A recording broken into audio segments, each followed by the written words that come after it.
is official that the 162 game grind is now in the books, and the Philadelphia Phillies have their playoff pathway established, with Trea Turner walking away from the season with a little bit of hardware himself. I do want to reflect a little bit on this season, what we know heading into the postseason, and what to make of Trea Turner sort of rewriting the book on who he is as a Philadelphia Philly this season. So let's get right into things here. Once again, the entire 162 game grind is over, and your Philadelphia Phillies are the NL East champions for the second straight season and the second seed in the postseason. Now, I first want to start off with Trea Turner here, who cemented himself not just a little bit in the history books here, but very important for him to get back on the field and, kick off the rust before postseason. That hamstring injury was a concern to me. The fact that this is several seasons now that we've seen him deal with a similar issue. The fact that he's healthy and going to be himself heading into the playoffs is a big deal. But to highlight the exact accolade here, that the Phillies have taken Trea Turner out of today's game after 5 innings,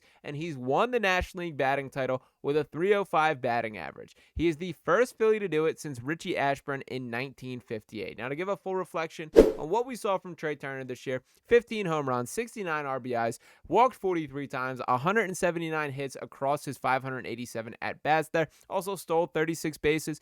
This is a guy who was paid to be a legitimate co-star of this Phillies team, and this season, I feel like he held up his end of the bargain. Sure, it may not be the way that you view a star player, that he's not going to mash home runs like Juan Soto or Cal Riley or Shohei Ohtani here, but Trea Turner is a contact hitter, a guy that straight up led the National League in batting average and meant a ton to this Phillies team. And one of the biggest critiques that I've constantly had from him has been the defensive side of the ball. I got to give my hand up and tip my cap right now that he improved in that area to a level that I did not think was fully possible this season. Shout out to Trea Turner. The work is not over, but I am happy to be seeing him getting a little bit of shine and playing like the guy that the Phillies thought they signed in the first place. Now, the playoffs is where he can really become a legend, and I do hope this fully carries over. Now, speaking of the playoffs here, we do have the official seedings finally established here. What that looks like exactly, the Phillies locked up the 2 seeds, so they do get that bye.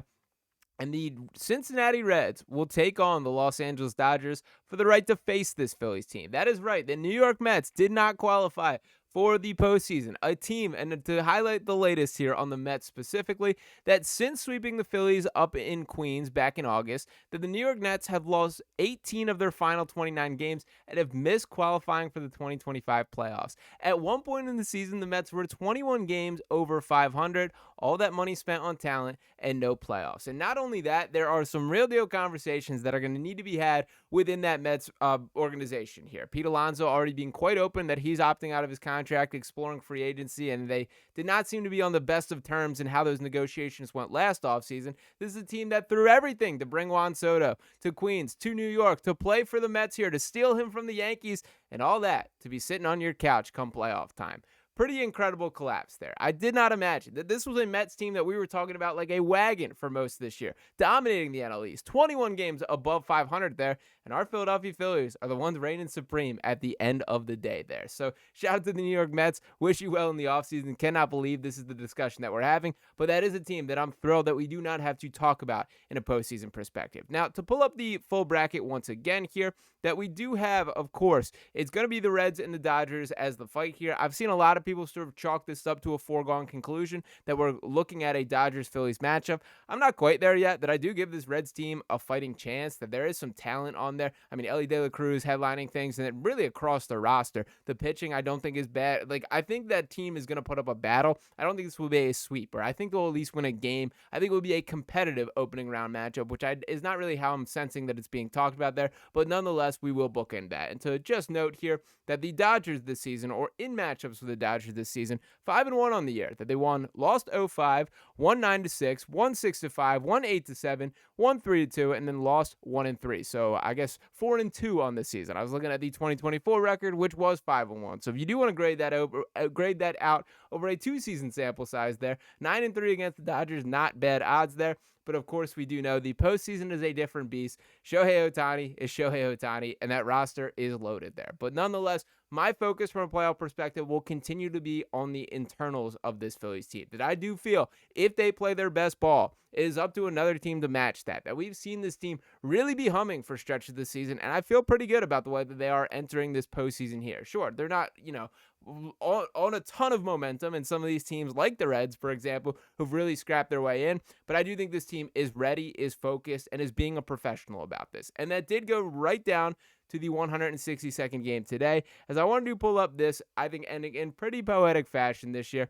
as I'll start at this bottom tweet from Luke, who says, Nick Castellanos walks it off in game 162. The Phillies finished the season with a 96-66 records, 30 games over 500. They set the all-time Citizens Bank Park record for wins at home in a season. Next up, game 1 of the NLDS on Saturday. And he also tweets out that the Phillies have set a franchise record for the best home winning percentage in a season. They tied the 19 Astros for the best home series winning percentage across all of baseball since 1969. They finished the year with a 55-25 record at home, a 22-2-3 series record, and doing that without needing to bang any trash cans like that Astros team. But nonetheless, we know what an advantage that the home field is for this Phillies team. And that was why it was such a priority to make sure you get that bye for two reasons. Not just the home field advantage, that no one wants to come into the madness of Citizens Bank Park, but you allow the pitching staff a bit more rest here. That became imperative once the Zack Wheeler injury and blood clot issue did pop up there. And I still think more praise needs to be directed at Christopher Sanchez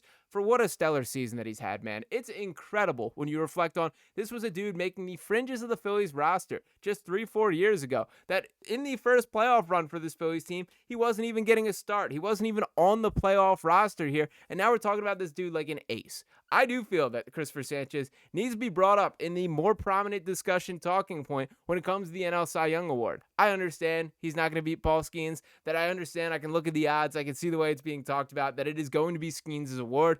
But I do think if you measure those number by number, it is neck and neck. And the difference that I will point out here is Christopher Sanchez pitching with some expectations. That with all due respect to Paul Skeens, it is the Pittsburgh Pirates. And you are a guy that, if you do lit up a handful of runs, your team loses, but that's the case whether you're pitching or not there. For Christopher Sanchez, he was asked to step up and be the ace of a World Series contender and did so without missing a beat. That this dude was one of the best pitchers in baseball for the entirety of the season. And then when Wheeler did go down, it was Christopher Sanchez saying, I'm ready to take the rock, I'm ready to be the ace, and put me on that mound in game 1 of the playoffs, which is exactly how things will go down here. And the one last loose end that I did want to tie up, we did see in yesterday's game, Ranger Suarez taking a liner right off the groin there, and something that brought a little bit of panic. He was taken out of the game.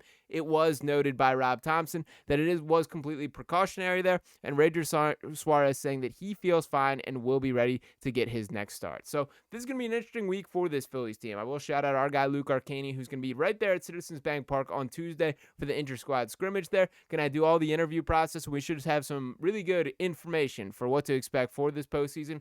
We've got through it. That the grind of the regular season is over. This is what this moment is made for. And as has been a message of mine all year, this is an incredibly important playoff run. Regardless of any way you slice it, this Phillies team is going to look different next season.